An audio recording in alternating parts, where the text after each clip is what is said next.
Baik, halo teman-teman semua. Perkenalkan nama saya Gilang Saktiwono Putro. Dan pada kesempatan kali ini kita akan melanjutkan pembahasan kita tentang filsafat kematian. Kita akan meninjau kematian dari sudut pandang filsafat. Dan pada kesempatan kali ini khususnya kita akan membahas filsafat kematian dalam ajaran samurai. Jadi kalau mungkin teman-teman pernah melihat beberapa film atau beberapa cerita tentang samurai sebagai seorang prajurit yang bertarung, sebenarnya mereka bukan hanya seorang petarung biasa, tapi juga menyimpan ajaran-ajaran filosofis yang bisa kita refleksikan, dan ternyata juga mereka cukup mendalam dalam usaha untuk memahami kematian. Sehingga itu akan memberikan implikasi filosofis yang cukup signifikan dan berarti bagi perenungan kita tentang kematian. Saya akan share screen terlebih dahulu.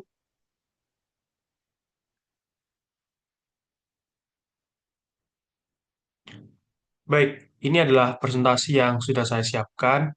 Judulnya Kematian dalam Filsafat Samurai. Pertama, kita akan lihat konteks perjumpaan saya secara pribadi dengan ajaran filsafat samurai gitu ya. Kalau kita melihat samurai adalah sebuah apa ya? Sebuah predikat yang kita sematkan pada seorang pendekar, petarung seperti itu yang ada di wilayah Asia, terkhusus wilayah negara Jepang. Jadi karena dia berada di wilayah Asia, maka konteks filsafatnya kurang lebih nuansanya, stylenya, dan cara mereka mengartikulasikan pemikirannya tentang filsafat kematian akan sangat dipengaruhi oleh tradisi-tradisi filsafat Asia atau filsafat Timur, yang mana kita tahu filsafat Asia itu tidak terlalu menekankan sebuah sistematika berpikir yang cukup logis, tidak juga menekankan selalu sistematika yang rasional. Mereka lebih mengedepankan pengalaman langsung, katakanlah seperti itu. Mereka lebih mengedepankan juga praktek secara langsung. Jadi, fokus mereka tidak cukup banyak di way of thinking, tidak cukup banyak di teori-teorinya, tidak cukup banyak di olah pikirnya, tapi lebih banyak di katakanlah way of life-nya, cara bagaimana mereka menjalankan kehidupan, prakteknya seperti apa gitu.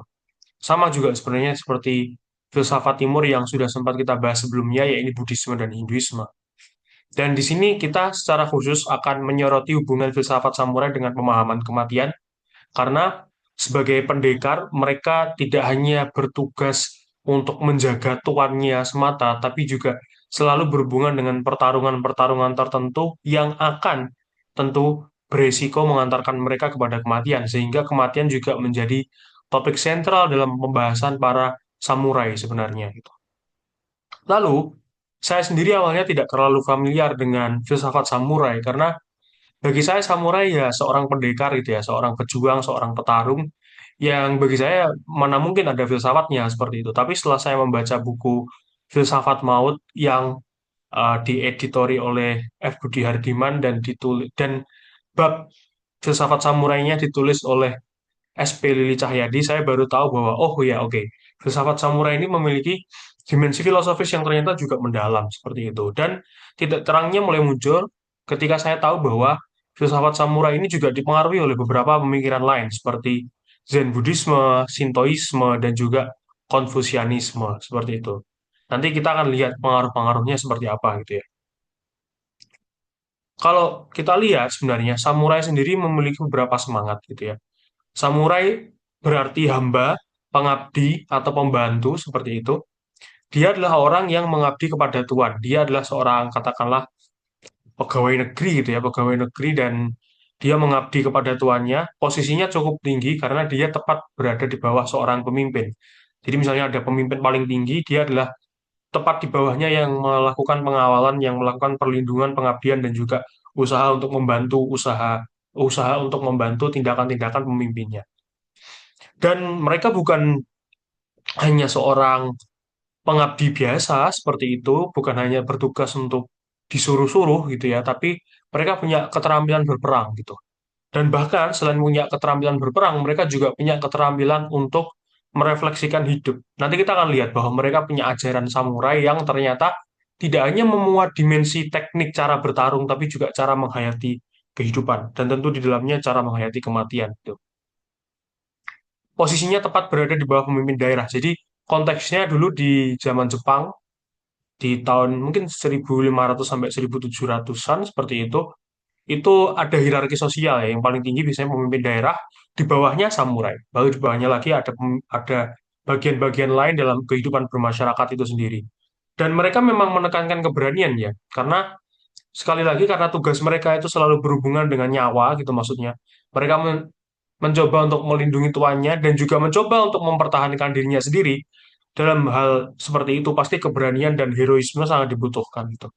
Jadi tugas apapun akan dilaksanakan dengan keberanian dan kesadaran akan setiap risiko yang ada di baliknya.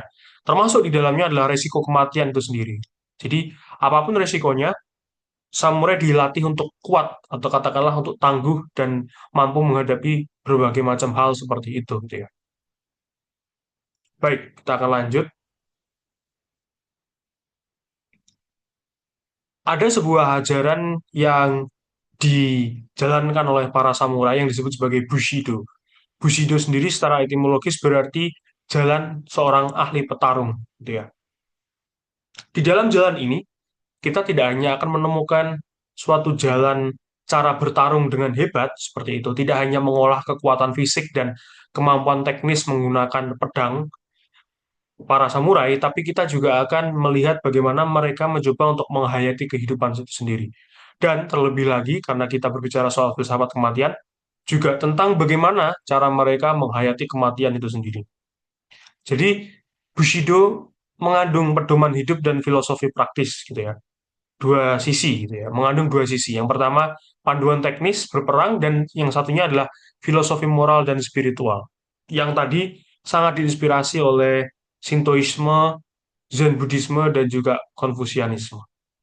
Fokusnya pada kehormatan, kesetiaan dan pengorbanan. Dalam artian apa? Dalam artian bahwa pengabdian mereka itu adalah suatu bentuk pemberian hormat terhadap tuan mereka gitu ya. Ketika mereka menghormati tuan mereka, mereka juga akan setia kepada tuannya gitu. Sehingga ketika tuannya misalnya diserang,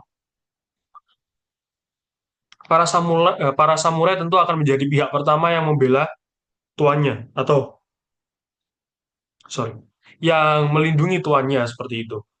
Sehingga karena mereka cukup setia dan mengharapkan bahwa tuannya tidak kenapa-napa gitu ya, tetap terjaga kehormatannya, apapun akan dilakukan sehingga pengorbanan juga menjadi inti utama dalam tindakan-tindakan mereka ketika bertarung, ketika merancang sebuah misi dan lain sebagainya seperti itu.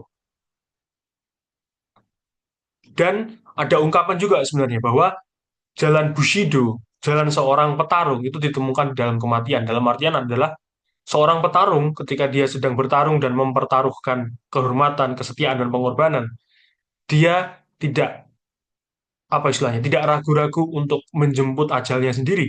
Dalam artian tidak tanggung-tanggung untuk mengorbankan dirinya sendiri demi nilai-nilai yang dia pegang. Jadi sifatnya sangat penuh dengan etos gitu ya, etos seorang pendekar gitu. Dalam konteks itu, di sini mungkin kita tidak akan mendapatkan pemahaman kematian yang sifatnya itu definitif dan ontologis. Kita tidak akan mungkin mendapatkan pemahaman seperti kematian itu apa gitu. Jadi mungkin kita tidak akan menjawab persoalan semacam itu.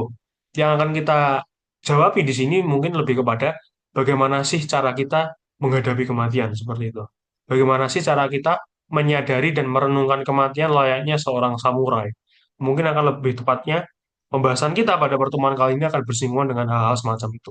Lebih ke etikanya gitu ya daripada metafisikanya gitu. Kalau kita di pertemuan Socrates lalu apalagi Al-Farabi kita melihat ada dimensi metafisik.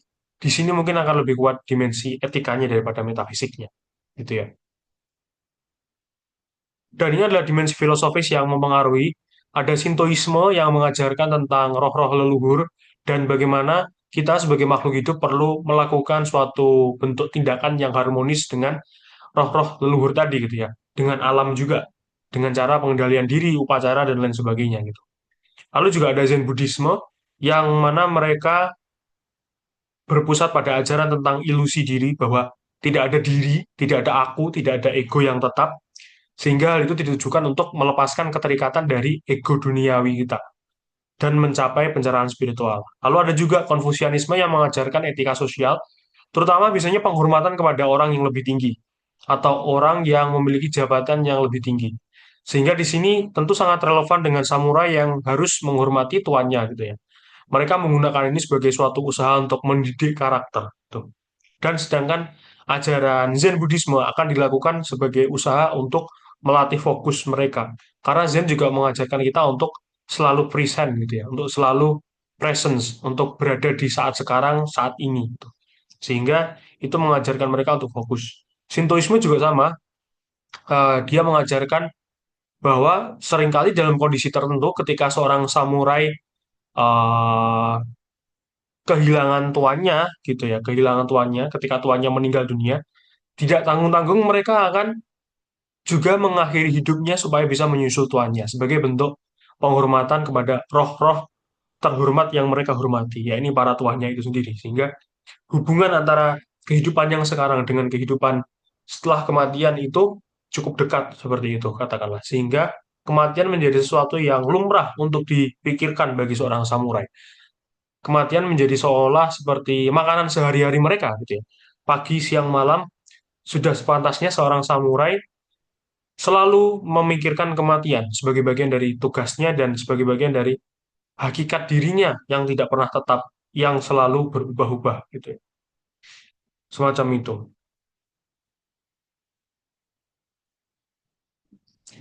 Dan kesetiaan kepada Tuhan itu didasarkan atas nilai loyalitas.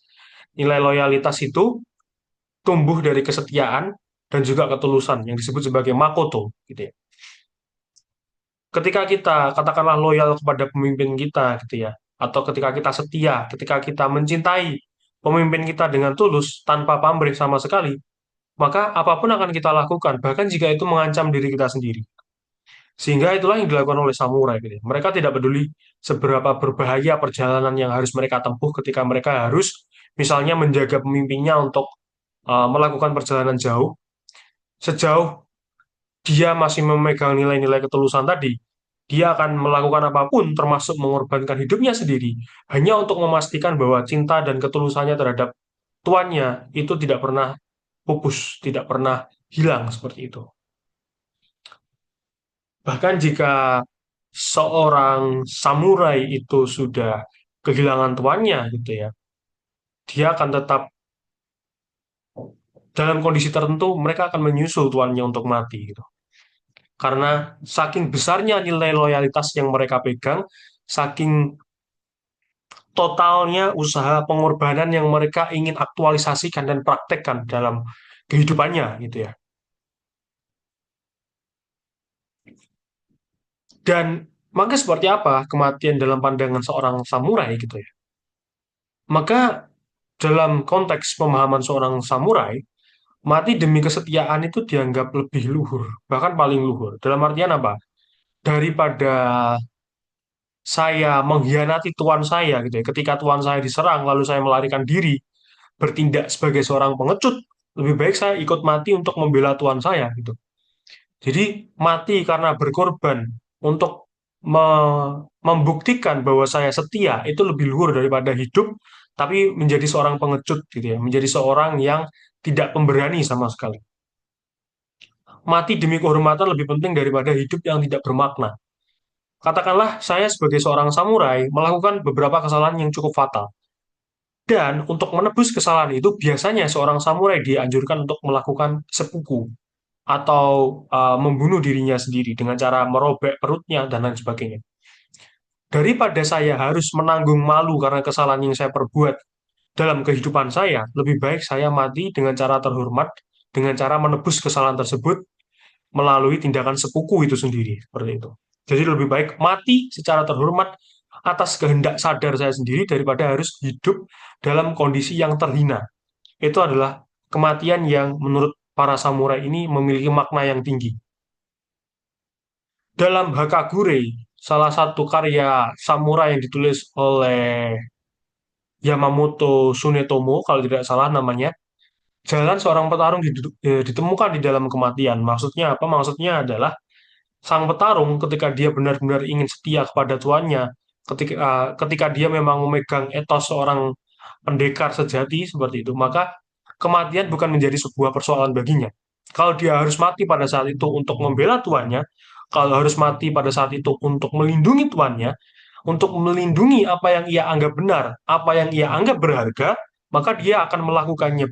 Bahkan kalaupun harus menyebabkan katakanlah kepalanya terpenggal dan lain sebagainya.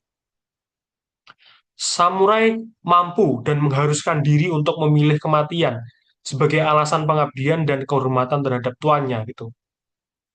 Kematian yang tentu kalau kita lihat seolah-olah agak ekstrim gitu ya, tapi sebenarnya kematian yang diambil secara sadar oleh kebanyakan para petarung dan pendekar samurai itu tidak didasarkan atas sebuah keputusasaan, melainkan justru atas kesetiaan yang tinggi, atas cita-cita yang luhur untuk mengabdi, untuk memberi hormat dan memberikan kesetiaan. Dengan kondisi semacam itu, dengan kondisi bahwa mereka selalu berhadapan dengan kematian, selalu bersentuhan dengan kematian, selalu memiliki resiko yang tinggi dalam mengalami kematian, maka para samurai selalu atau senantiasa dianjurkan untuk melatih mentalnya, sehingga mereka memiliki banyak waktu, banyak usaha, banyak energi untuk merenungi kematian tanpa harus bertarung sekalipun, seperti itu. Jadi, merenungkan kematian bagi samurai itu harus dilakukan setiap saat, gitu ya, setiap saat. Bukan sebagai sebuah obsesi tentu saja, bukan sebagai sebuah bentuk keputusasaan, tapi sebagai sebuah resiko yang harus ditanggung sebagai seorang petarung sejati.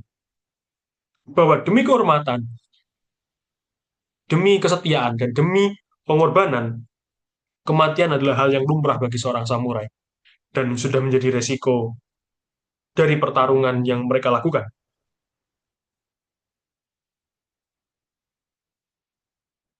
Contohnya seperti ini.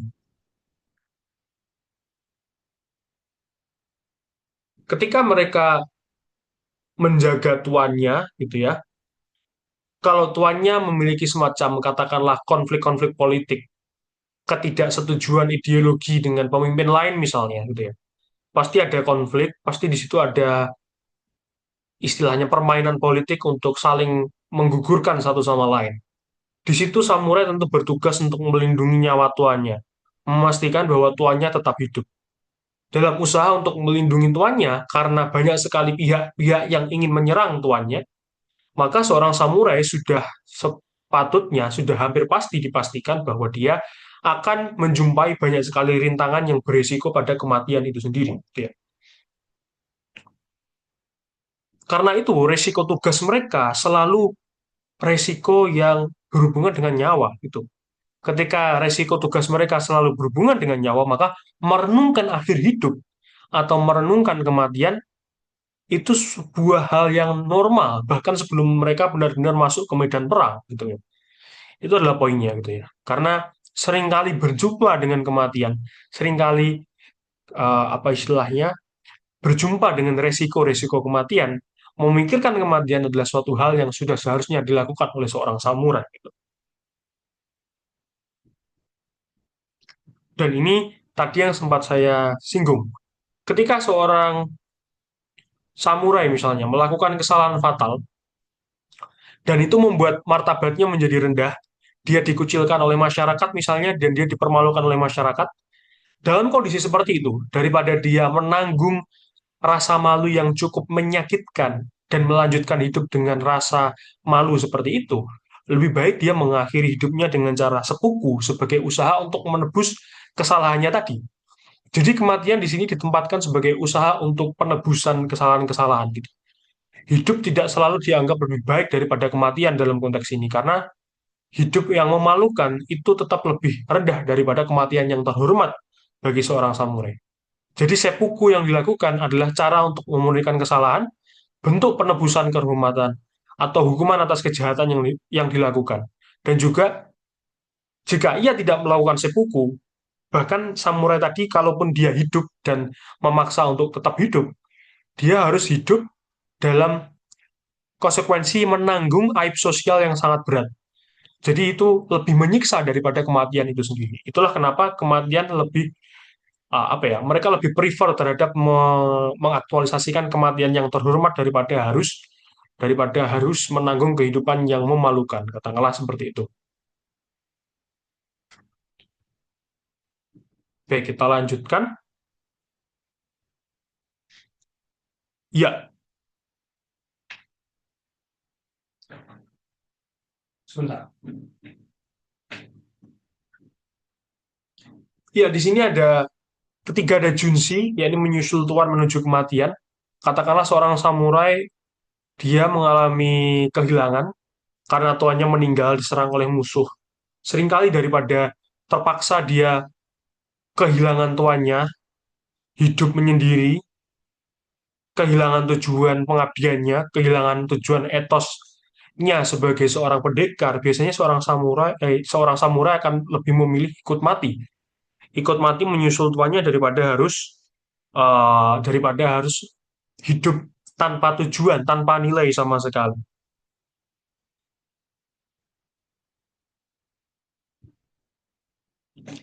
Artinya mereka lebih memilih ikut mati sebagai bentuk kesetiaan daripada harus hidup menyendiri dan misalnya mereka menjadi samurai bagi tuan lain yang mereka anggap mungkin itu tidak setia gitu ya. Jadi mereka tidak ingin menjadi apa istilahnya kalau samurai tanpa tuan itu kalau nggak salah Ronin gitu ya. Ronin apa Ronin? Ronin mungkin. Mereka tidak ingin menjadi Ronin, mereka tidak ingin menjadi samurai tanpa tuan. Karena dengan menjadi samurai tanpa tuan, mereka kehilangan orientasi hidup, kehilangan orientasi nilai-nilai yang harusnya bisa dilakukan. Sebagai contoh, kita kan selalu bertindak atas nilai gitu ya, atas nilai yang kita upayakan. Kalau kita sudah tidak punya nilai, di mana nilai-nilai kita ikut mati bersama dengan tuan-tuan kita, katakanlah seperti itu, maka ya kenapa kita harus hidup bagi samurai gitu ya. Lebih baik saya ikut mati bersama dengan tuan saya sebagai bentuk usaha untuk membuktikan bahwa saya setia. Bahwa saya setia, saya rela mengorbankan diri untuk dia, dan saya hormat kepada dia.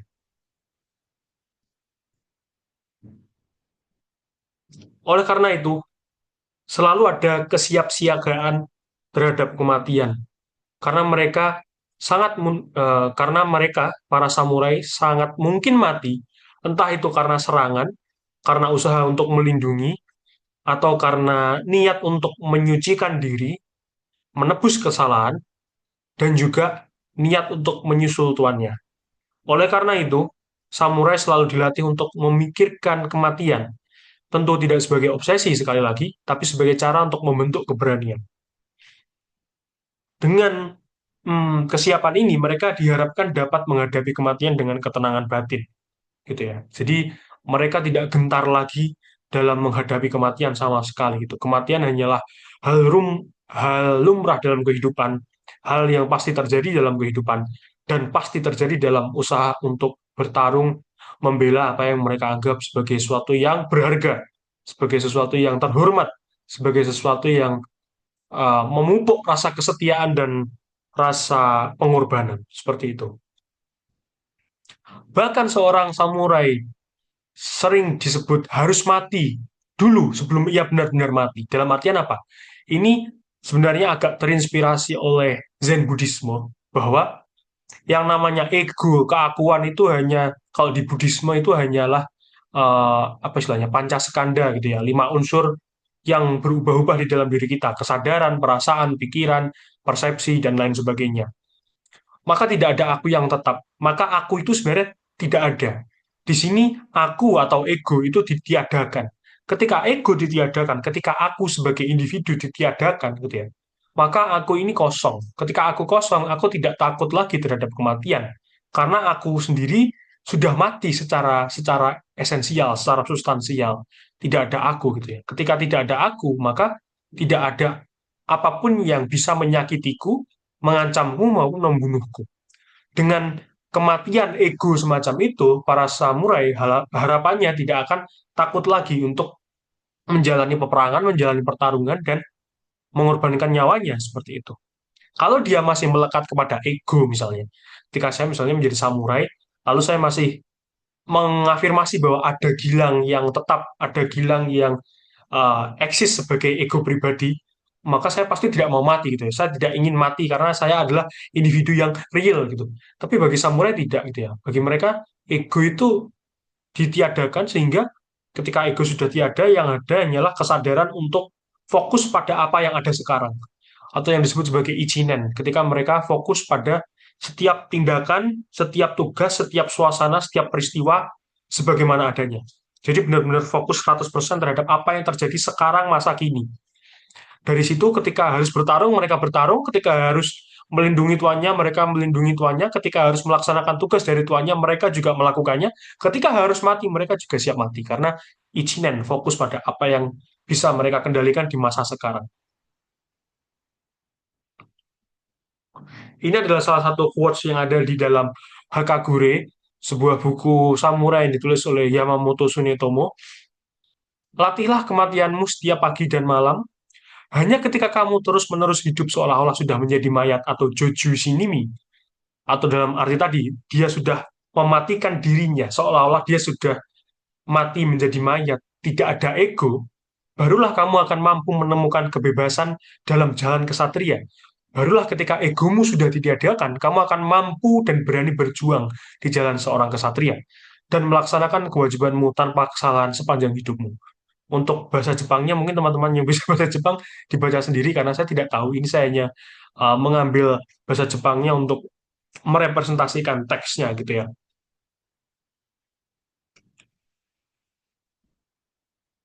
Jadi di sini kematian dipahami sebagai apa? Kematian dipahami dengan sangat tenang, bahkan bukan hanya tenang ya, lebih ke berani gitu ya. Kalau kita lihat Socrates kemarin, pembahasan tentang Socrates, kita bisa melihat bahwa Socrates menghadapi kematian dengan cukup tenang, tapi di sini suasananya berbeda, bahkan bukan tenang, tapi herois, berani, penuh dengan tekad gitu ya, penuh dengan dorongan semangat gitu untuk kalau memang ini benar, aku mati pun nggak masalah, kurang lebih seperti itu. Kalau apa yang aku perjuangkan ini memang berharga bagi diriku, berharga bagi kemuliaanku, berharga bagi kehormatanku, maka aku mati pun tidak jadi persoalan besar bagi seorang samurai sebenarnya. Kematian diterima sebagai bagian dari resiko hidup. Ada beberapa kalimat juga dalam Hakagure yang menyatakan bahwa kita diajak untuk merenungkan kematian, untuk membayangkan saat-saat di mana tubuh kita ditebas, saat tubuh kita tenggelam mungkin, saat tubuh kita terkena gempa bumi misalnya. Dalam artian bahwa dalam setiap perjalanan hidup, kita selalu memiliki resiko kematian dan kita diajak untuk merenungkan kondisi-kondisi semacam itu. Sehingga ketika kita sudah sadar bahwa kematian adalah resiko hidup, kita cukup fokus dengan tugas saat ini, apa yang bisa dilakukan, yang disebut sebagai ikinan tadi, yang saya sempat jelaskan di slide sebelum ini. Apa maksudnya ichinan? Maksudnya ichinan adalah ketika mereka memang harus bertarung saat ini, mereka akan bertarung. Kalau mereka harus istilahnya mengorbankan diri saat ini untuk menjaga kehormatan tuannya, mereka juga akan melakukannya. Jadi mereka benar-benar fokus apa yang ada pada saat ini. Seperti itu. Kita lanjutkan. Lalu apa relevansinya gitu ya teman-teman untuk kehidupan kita sekarang gitu. Karena kita berbicara dalam konteks pendekar, pengabdi, petarung seperti itu. Saya langsung terpikir oleh karena kakak saya juga seorang TNI gitu ya. Dan saya rasa akhirnya saya merasa kalau TNI juga punya urgensi yang sama. Mereka mengabdikan diri pada kehormatan bukan tuan, tapi kehormatan negara, kesetiaan terhadap negara, lalu pengorbanan terhadap negara. Dan sebenarnya bukan hanya TNI, tapi juga polisi dan damkar. Mereka mengabdi kepada masyarakat. Mereka menghormati masyarakat. Kita bicara idealnya ya, kita bicara idealnya di sini. Bukan kondisi yang ada, tapi yang seharusnya gitu. Kita bicara kalau seharusnya polisi uh, mengorbankan dirinya pada masyarakat, menghormati masyarakat, setia terhadap masyarakat. Begitu juga dengan damkar. Seperti samurai, tiga institusi sosial kita ini juga dilatih untuk menyadari bahwa profesi mereka memiliki resiko dalam terkena kematian gitu. Dalam operasi militer, dalam usaha polisi untuk menangani teroris dan preman katakanlah, dalam usaha damkar untuk memadamkan api yang berkobar besar di rumah para masyarakat, di rumah para penduduk, mereka selalu memiliki resiko untuk mengalami kematian. Jadi, dalam situasi semacam itu sebenarnya ajaran samurai sangat relevan bagi orang-orang yang bekerja pada institusi sosial semacam ini untuk tidak lupa merenungkan kematian sebagai bagian dari resiko hidup mereka, untuk memupuk rasa keberanian. Kalau memang membela negara itu benar, membela orang-orang yang tertindas itu benar, membela orang-orang yang menderita itu adalah suatu yang benar dan baik dan bernilai mulia, maka mereka harusnya juga siap untuk mati seperti itu. Sebagaimana seorang samurai itu sendiri.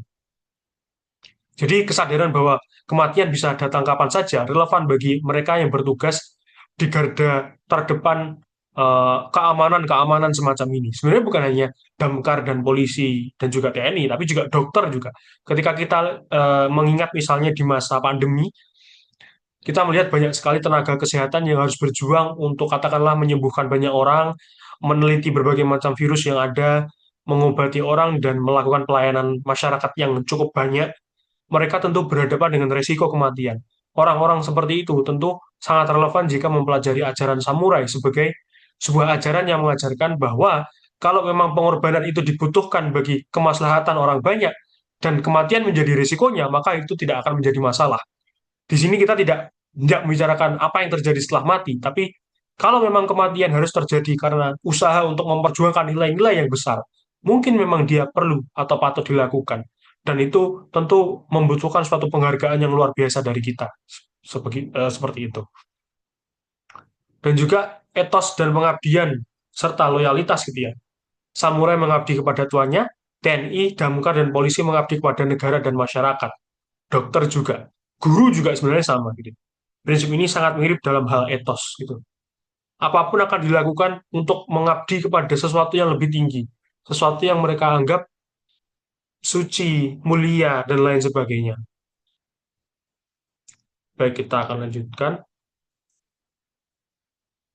Dan sebenarnya selain contoh-contoh orang yang bekerja di institusi pemerintah seperti TNI dan polisi, gitu ya, institusi sosial seperti damkar, orang-orang pada umumnya juga sebenarnya bisa menggunakan ajaran samurai, gitu ya. Bayangkan dalam kehidupan sehari-hari ada seorang ibu yang mereka menghormati anaknya sebagai sebuah entitas yang berharga, sebagai sosok manusia, dan ibu itu harus bekerja siang dan malam untuk memenuhi kebutuhan hidup anaknya, rela apa istilahnya panas-panasan di bawah terik matahari ketika dia menjadi seorang petani misalnya, dan berkorban fisik juga. Di situ dia bisa meninggal karena kecapean misalnya, maka itu juga sebenarnya menjadi titik tolak yang menarik untuk merefleksikan kematian. Ketika kita sadar bahwa dalam kehidupan sehari-hari kita, dalam usaha kita untuk mengabdi kepada orang-orang yang kita cintai, dalam orang-orang yang ada di lingkup keluarga kita, di lingkup lingkungan kita, kita juga sering sekali berhadapan dengan resiko kematian. Ketika saya misalnya apa namanya mencintai seseorang, lalu saya menjadikan dia sebagai istri dan saya perlu menafkahi dia misalnya, maka sudah sepatutnya juga saya siap mati apapun untuk memastikan bahwa istri saya bisa tetap hidup dan merawat anak-anak saya dengan cukup baik. Ataupun begitu sebaliknya, misalnya ada ibu yang bekerja, dia ingin memastikan bahwa ayah dari anak-anaknya dan anak-anaknya dapat hidup dengan baik dengan cara berkorban gitu. Jadi sebenarnya bukan hanya pekerjaan-pekerjaan institusi yang seperti saya sebut tadi. Ketika kita menjadi seorang kuli, ketika kita menjadi seorang sopir Gojek, ketika kita menjadi seorang guru, kita selalu mengabdi kepada sesuatu yang lebih tinggi, dan di situ kita siap mati apapun yang terjadi selama itu bisa mengaktualisasikan nilai-nilai yang kita anggap baik. Saya jadi ingat beberapa waktu lalu sempat ada Gojek, eh, saya lupa Gojek, driver Gojek atau driver Grab yang meninggal dalam sebuah demo hanya karena dia ingin mengantarkan makanan. Di situ kita bisa melihat bahwa risiko kematian selalu mengiringi profesi-profesi kita yang ada dalam dunia keseharian kita. Sehingga sudah sepatutnya sebagai orang yang bekerja, sebagai orang yang katakanlah mencari nafkah sehari-hari, pelajaran samurai dalam merenungkan kematian sebenarnya sangat relevan untuk kita renungkan bersama-sama dan kita hidupi dalam kehidupan kita secara langsung. Baik, tapi mungkin juga ada beberapa kritik sebagaimana kita mempelajari filsafat. Pasti kita menemukan yang disebut sebagai kritik seperti itu. atau pertimbangan-pertimbangan gitu ya. Bahwa saya rasa secara personal, secara pendapat saya pribadi, seppuku dan bunuh diri itu tidak bisa diterapkan begitu saja dalam konteks masyarakat kita gitu. Karena seppuku ini menyesuaikan norma dan budaya yang dihidupi oleh para samurai di Jepang klasik di 1500 dan 1700. Sedangkan di budaya kita, kematian itu tidak selalu diperbolehkan untuk diambil sebelum waktunya. Jadi kalaupun kita berani berjuang sampai harus mati, tapi bukan berarti bahwa kita boleh mengakhiri hidup kita sendiri gitu. Jadi yang relevan itu bukan usaha untuk mengakhiri hidup, tapi lebih ke usaha menghadapi maut, usaha keberanian dalam menghadapi akhir hidup.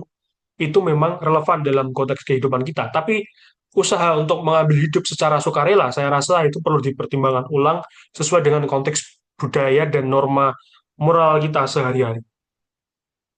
Karena juga kalau tindakan ini diterima tanpa pertimbangan rasional yang matang, tanpa pertimbangan moral yang lebih memadai, eksesnya bisa jadi bunuh diri yang seperti dilakukan oleh para terorisme gitu. Kalau teman-teman tahu, teroris itu kan juga merasa seperti itu. Mereka merasa punya nilai yang harus diperjuangkan, walaupun harus mati dan membunuh banyak orang. Nah, itu kan berbahaya ya. Karena samurai sebenarnya bukan berniat untuk membunuh banyak orang dan mencapai nilai surgawi yang diharapkan para teroris, nilainya berbeda sebenarnya gitu ya. Tapi bisa jadi kalau tidak cukup kritis, ajaran-ajaran samurai juga digunakan untuk menjustifikasi. Oh, kalau ini benar dan orang lain salah, saya rela mati untuk membunuh banyak orang supaya nilai yang saya inginkan, yang saya harapkan tercapai ini bisa benar-benar terjadi di realitas. Itu juga berbahaya sebenarnya. Jadi perlu banyak sekali pertimbangan dan kehati-hatian ketika kita hendak mempraktekkan keberanian para samurai ini dalam menghadapi kematian.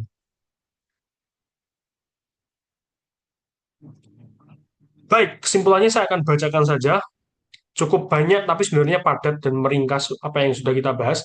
Kematian dalam tradisi samurai dipahami sebagai ekspresi tertinggi keberanian dan pengabdian.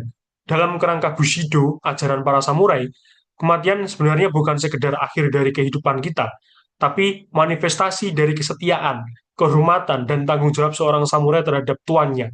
Pandangan tersebut dibentuk oleh fondasi filosofis dan tradisi spiritual tertentu. Filsafat samurai cukup jelas dipengaruhi oleh Shintoisme, Zen Buddhisme, dan Konfusianisme yang menanamkan nilai kesetiaan, pengendalian diri, kesadaran spiritual, dan penghormatan terhadap hierarki yang lebih tinggi. Ajaran Hagakure menekankan kesiapan menghadapi kematian sebagai bagian dari jalan hidup. Prinsip bahwa jalan sang petarung ditemukan dalam kematian menunjukkan bahwa seorang samurai harus selalu siap mati demi kehormatan dan pengabdian.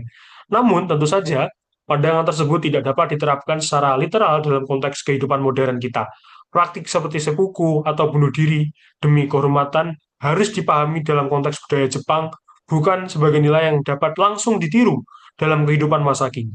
Pelajaran yang masih relevan adalah sikap eksistensial terhadap kematian, sikap yang dipenuhi dengan keberanian, katakanlah seperti itu. Yang dapat diambil sebagai hikmah adalah keberanian menghadapi kematian sebagai bagian tak terpisahkan dari kehidupan, serta menjalani tugas hidup dengan kesadaran, ketulusan, dan juga tanggung jawab. Baik, sekian presentasi dari saya, teman-teman. Pembelajaran kita hari ini tentang filsafat kematian menurut ajaran samurai.